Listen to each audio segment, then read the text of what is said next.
This is the true account of when Jesus was the star of the most unusual parade. A parade? I love parades. I saw a circus parade once with lions and clowns. I love circus parades. This wasn't a circus parade. Oh, then it must have been a homecoming parade with marching bands and floats and fire trucks.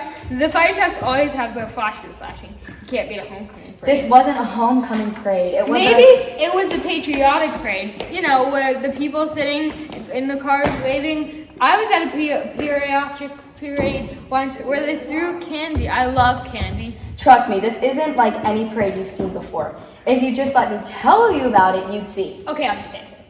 Thank you. And I won't say another word. Sure. This parade was all about Jesus entering the city of Jerusalem, and it was a big deal. Jesus and his disciples were walking towards the city of Jerusalem. See them walking there? Oh, well, I can. Don't feel like you actually have to answer these questions. Before Jesus reached Jerusalem, he asked two of his disciples to do an important errand for him. Sure thing, Jesus. We're your guides. What is it? Do you want us to scout out the Pharisees so we know where they might ambush you? Or should we go hold a press conference for you? Anything you want, Lord. I want you to go to the village ahead of you. As soon as you enter it, you will find a colt there. Find the colt. Got it. This is a colt that no one has ever ridden. Find the colt that no one has ever ridden. Got it. Untie the colt and bring it here. If anyone asks you, why are you untying it? Tell him the Lord needs it. Got it. Wait a minute. You want us to go steal a donkey for you? Yes. The disciples did as they were told, and they found the colt right where Jesus told them to look. The owner of the colt gladly gave it to them. Good thing donkey thieves get in a lot of trouble. The disciples brought the colt back to Jesus and put their coats on the donkey's back so it'd be more comfortable to ride. As Jesus and the disciples got near to Jerusalem, a crowd gathered, and the crowd knew exactly what they were saying. They saw Jesus on a donkey. True, but they also remembered the prophets had said Israel's king would ride into town on a colt. They knew this was the sign that Jesus was their king. The crowd laid their coats down on the road in front of the donkey, sort of like a red carpet. What a cool parade! Not everyone thought so. The Pharisees saw what was happening, and they knew about the prophecy too. Are those the Pharisees over there, those mean-looking guys who are scowling? That's them. They didn't like Jesus very much, did they? They didn't believe Jesus was God's son. They didn't want Jesus to be their king, but the crowd wanted Jesus. The crowd started cheering. They started clapping. They were happy to see Jesus. Did Jesus wave at them? Did he throw candy? The Bible doesn't tell us everything that happened, but Jesus probably didn't throw candy.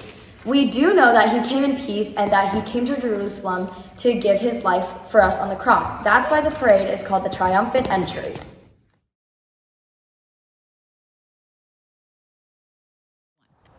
Kids, we're here in the middle of the night with Jesus and several of his disciples. It's been a strange night. Earlier this evening, Jesus had dinner with his disciples and spent time teaching them. It was almost as if Jesus thought he wouldn't have much more time with them. And Judas left the room before Jesus was done teaching. I don't think he's up to any good. Wait, there's Judas now, coming into this quiet garden with a big crowd. Okay, the man I fist bump is the person you need. I knew it, that Judas is a snake. He's going to turn Jesus over to that angry crowd. Look, Judas is walking over to Jesus and giving him a fist bump. Hey, Jesus, who's my favorite teacher? Friend, do the job that you came to do. Jesus is God's son, so he knew that Judas was going to double-cross him. Nothing surprises Jesus, but Jesus still lets it happen. Listen to that angry crowd. Do you hear them? They're muttering threats and saying mean things. Get Jesus! They want to take Jesus back to the Sanhedrin, Jewish leaders who are going to put Jesus on trial. The Sanhedrin are mad because Jesus does miracles and because Jesus says he's God's son. Now look, the crowd is rushing in. They're grabbing Jesus. They're taking Jesus away. Never! You'll never take Jesus away from us! Peter loves Jesus and he doesn't want anyone to hurt Jesus. So Peter's drawing a sword. He's taking a swing at one of the men in the crowd. Take that! Ow! Peter cut off the ear of the man. The man is yelling in pain. Ah! The man is falling to the ground, holding the side of his head. Whoa. That That will teach you. Now who else wants to fight? Jesus is jumping between Peter and the crowd. Jesus is pointing at Peter. Peter, put your sword away. Don't you know that anyone who tries to solve their problems with a sword ends up being killed by a sword? I could call my Heavenly Father and He'd help me. I could ask God and He'd send hundreds of angels to rescue me. But if I did that, then how would the scriptures about me come true? Let the crowds do their work. Then Jesus did something amazing. He touched the spot on the servant's head where he used to have an ear, and his ear grew back. The crowd stepped back. They couldn't believe their eyes. Jesus looked at the crowd and said, Why are you coming to get me in the middle of the night? Look at all the swords and clubs you're carrying. Do you think I'm armed and dangerous? Do you think I'm going to start a fight? You have come after me during the day. You could have come after me during the day when I was in the temple courts teaching. You could have captured me then, but you didn't. And do you want to know why? The crowd didn't know what to say. Jesus kept talking. You're taking me at night is foretold in the scriptures. It's a prophecy that's coming true right before our eyes. Jesus was calm, but his disciples weren't. Peter and the rest of Jesus' friends ran away. See them go? Jesus was left with the angry crowd. The crowd led Jesus out of the peaceful garden. The crowd led Jesus to where the Sanhedrin were waiting.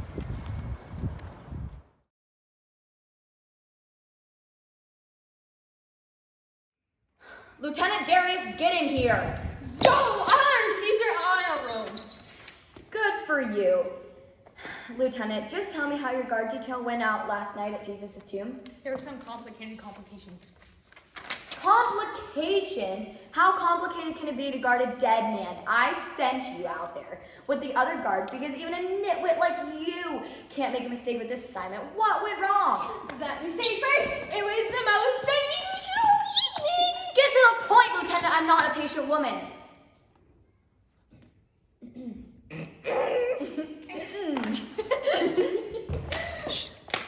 Hey, Darius, the man you were guarding was dead. Hey, locked in a cell tube. You had 6 soldiers with you. How can you lose a prisoner like that? You be quiet or you'll be cleaning out the stables for a month. Sorry, Captain. You better be sorry. Still, it is a good question. Lieutenant, the man you were guarding is dead. He is in a sealed tomb. You did have 6 men with you. You are telling me you lost Jesus' body, right? Of course not, Captain. We never do something like that. Good. The body is still in the tomb? No. You brought it here with you? No, not exactly. I think the angel took it. The angel? Right, the angel. I think the angel took it right after he rolled away the stone from the front of the tomb. You think? You aren't sure? No, sir, I quit looking when I, When you what? You drew your sword and charged the angel? No, we quit looking in the minute and I fainted.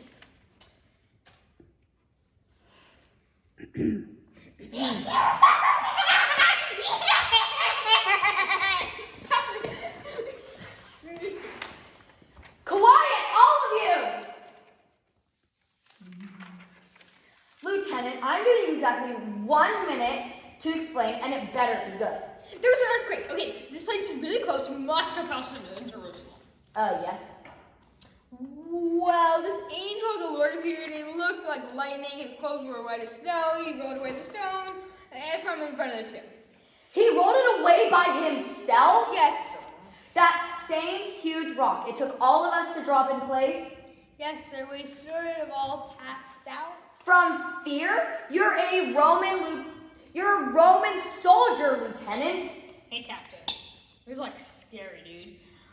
I went out completely, and when I was coming back, I saw these 2 women at the tomb, which I have no idea why they were there. But then they were looking for Jesus. But then the angel, that same exact angel that talked to us, right? They told them that Jesus rose from the dead. Then I came here. Son, I've heard about giant animals that you can ride into battle. I've heard about armies that march day after day without sleeping. But I have never heard a story like yours. You and your men fell asleep on duty, didn't you? No, sir. You maybe you should get some sleep. I don't know what's wrong with you. That is not what I heard. Some of your men said you all fell asleep out there. Okay, you better stop being mean to me. Come on, man. Lieutenant, I'm going to have you locked away in chains, then I'm going to have you beheaded, then I'm going to drag you behind my chariot, then I'm going to do it all again. Why? Because Captain, may we see you for a moment? Yes. Well. It's the elders. Aren't you supposed to be up in the temple? Well, we have a small problem. And what's that? I've got problems of my own right now. It's Jesus' body. It's gone. We wondered if you had it. Why would we take it? I thought you and your Jewish leader buddies might have taken it. Heavens no. We don't want anyone to think Jesus rose from the dead. Neither do we. We crucified the man. We don't want anyone thinking that he's alive again. You think the disciples have Jesus' body? No, because they're running around saying Jesus is alive again. They're risking their lives doing that, and they wouldn't do it if they knew Jesus was still dead. But if the disciples don't have Jesus' body, and you don't have it, and we don't have it, where is it? Maybe it's like the angel said, and Jesus is alive again. The thing is, that's dangerous talk. We're happy to pay you all to say that you were asleep out at the tomb and the disciples stole the body. But that's not true. You said it yourself. Listen, we don't care if it's not true. It's what we want you to say, and we'll pay. Well, we don't actually make all that much money as soldiers. Then it's settled. We'll get you the money right away. There's just one other thing. What? What will you do when he shows up again? We killed him once, we can certainly kill him again.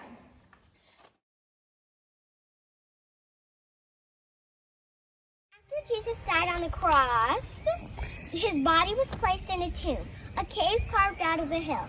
The tomb was in a garden. A huge stone was pushed in front of the tomb to make sure nobody moved the stone.